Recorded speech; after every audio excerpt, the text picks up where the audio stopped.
Well, the first chapter of 2014 for Fairy Tail has come out, and I gotta say, not bad, Hiromashima. Not bad.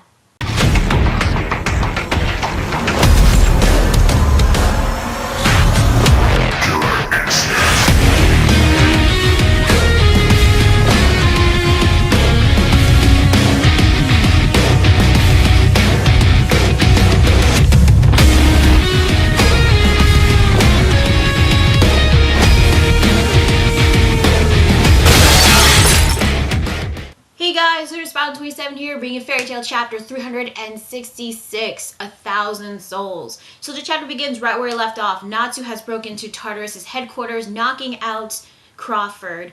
Because of the commotion that is going on, Kyoka cannot proceed to torture Erza any further, which, by the way, from what we've seen and from her body, she's covered with cuts. So Kyoka summons one of her minions called Yakdoriga, who for some reason looks an awful lot like a frog slash eel thing with tentacles. Kyoka orders it to look after Erza while she goes off to see what is going on. Now, one of the tentacle things that the minion has, it seems that it can produce electricity because we see sparks coming out of its tentacles. However, Kyoka orders it not to touch her because all the fun that she had interrogating her will go to waste. Yeah, Kyoka is even more sadistic than Minerva. Then again, it's what you expect for somebody who's a member of the Kyukimon and a member of Tartaros and who's also a demon, so yeah. Now with Franmalth, you know Franmalth's spiel is always about prices or money, basically. He was complaining of how much it's going to cost to repair the damages done in the Tartaros headquarters. But Natsu does not give a flying rat's ass and proceeds to fire punch Franmalth right in the face. Don't worry though, Franmalth has not been defeated. So we cut to Gray and Juvia riding on this really cool jaguar slash panther thing, heading towards back to Fairy Tail headquarters. To be honest, with this scene, I had no idea why it was there, but I guess it's probably something to give for the Juvia slash Gray fanboys and fangirls out there. After seeing what happened to the town, Juvia had a very bad feeling about this and was really upset about it, but Gray comforts Juvia, holds onto her hand, saying that he's here with her. Okay, I don't mind the Gray and Juvia pairing. It's just the problem is this has been like completely wishy-washy. It seems that Gray does like Juvia, but we don't know if Gray likes her as more than just a friend. It's been like it's completely like sending mixed signals here. I mean, does Gray like her? Does Gray not like her? Because we've seen him reject her a couple chapters ago during the Grand Magic Games celebration. So like, what's his deal? Does he like her like that or does he not? I'm just wondering about that. Anyway, back to Tartaros. Franmalth has not been defeated. He managed to get up, but his armor was removed from his body, where we actually get to see what he looks like. His arms and legs are striped. He's got spikes coming out of its back.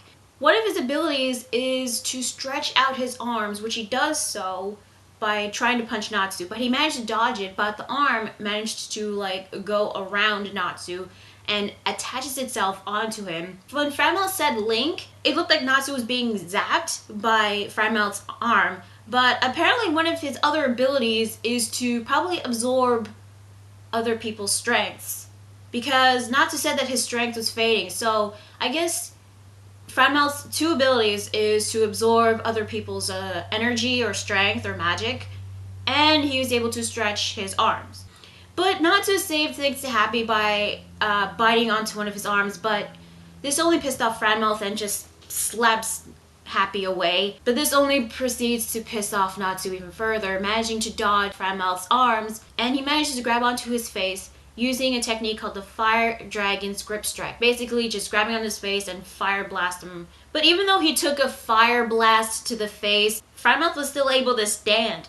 So I guess fire attacks don't really work on this guy, apparently. Oh, by the way, the reason why this chapter is called 1,000 Souls is because since we know Franmalth's spiel is about, you know, prices, or kind of like money, he says that the damage done thanks to Natsu, the price for him would be 1,000 souls. But because of that attack, this only managed to piss off Franmalth even further and says that his price went up to 2,000 souls. But before they can continue to fight, they get interrupted by Silver, the Ice Devil Slayer. He orders Franmalth to take the chairman and leave. So Silver is going to deal with Natsu. And Silver has got to be like a really big deal because even Franmalth is like sweating and kind of scared himself.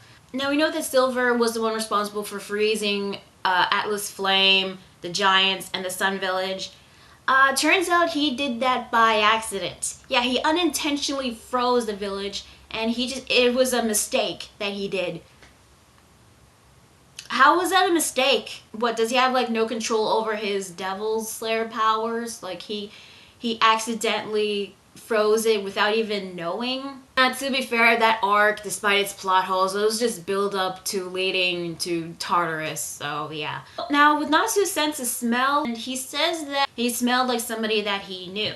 And the first thing that popped in your head was gray. But after saying that one word, Silver, holy crap, just one swipe of his arm and Natsu's completely frozen. He just turned Natsu into a freaking ice statue. Just one swipe of his arm, holy crap. Well, then again, it's only him and Happy who broke into Tartarus, so obviously he's not gonna get out of this easily. So yeah, that's actually kind of expected if you think about it. So the chapter ends with not only Natsu being frozen, but with Silver saying, "Don't you dare utter that filthy name." That is Fairy Tail chapter 366. What did I think? Honestly, this is actually a pretty good chapter, especially for the beginning of 2014 for this year. And as we all know, in 2013, the beginning, I'd say the first half of 2013 with Fairy Tail was not really up to a really good start with the whole eclipse and the dragons and the conclusion of the Grand Magic Games. I mean, I know a lot of people were incredibly pissed off. I know I was. So yeah, this chapter I thought it was pretty good. We get to see Natsu fight against one of the members of the Kyukimon, Franmalth, and we get to see some of his abilities. Granted, it's not really confirmed like what he actually did to Natsu when he zapped him. I'd say that he absorbed Natsu's energy or strength or magic. That's one of his abilities, but we know that he's able to stretch his arms. Like, I'd say, like, for example, like Piccolo, like how he was able to stretch off his arms like that in the Dragon Ball Z movies. The moment between Gray and Juvia, honestly, as I said before, I didn't feel like it was really necessary to be there. But considering what was shown in the ending, I guess there really is a reason why Gray was shown. Silver's scent is similar to Gray's. He smells like somebody that he knows. I'm not sure if his sense of smell can determine like the sense between relatives, because there have been theories that Silver might be Gray's father. But considering how he reacted when Natsu said Gray, since he turned Natsu into an ice statue, he doesn't seem to like that name or maybe the person itself. So it might be possible that he could be Gray's father. But then again, why the hell would he join the Kyukimon? And he's an Ice Devil Slayer. And yet, he might also be a demon as well. It's not really confirmed at the moment. But there have also been theories that he might be Gray from the future. Well, if they're gonna go with the time travel spiel again like they did with the Grand Magic Games, hopefully they'll do a better job at it. Hopefully. So yeah, it's too early to tell whether Silver is really Gray's father, Gray from the future, or another relative of Gray, because it was led to believe that Gray's parents were killed when Deliora invaded his town. Honestly, I am kind of glad that Natsu didn't one-hit KO Franmalth and try to defeat every single member of the Kyukimon of Tartarus. Now he's an ice statue, but how is he gonna get out of it? Not sure. He's completely frozen. Even Natsu's attacks cannot unfreeze Silver's ice when he accidentally froze the village and its inhabitants. It was only the Eternal Flame that can do that. So how is he gonna get out of it? I'm not sure. But, you know, overall I thought the chapter was pretty good. We got a brief little action scene. We get to learn more of one of the members' abilities. We get a little bit of what Silver can do. Who knows, it might be inevitable for Gray and Silver to fight. Although what's Silver's connection to Gray, it's still up for debate. So next chapter is called Jalal versus the Eurasienses. So we're going to see the continuation of the Eurasienses fighting against Jalal.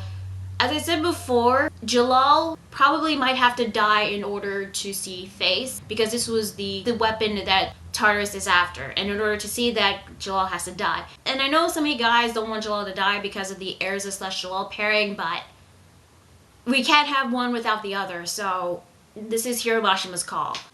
Also, another thing, from the previous chapter review I got a comment by one of my fellow subscribers, Alchemist of History. He or she, well, this person, I don't know if it's a he or she, this person actually made a prediction of what happened in this chapter. I'd say his prediction it did kind of come true. He did call Natsu being turned into ice statue by Silver, Franmalth getting fire punched in the face, but not defeated.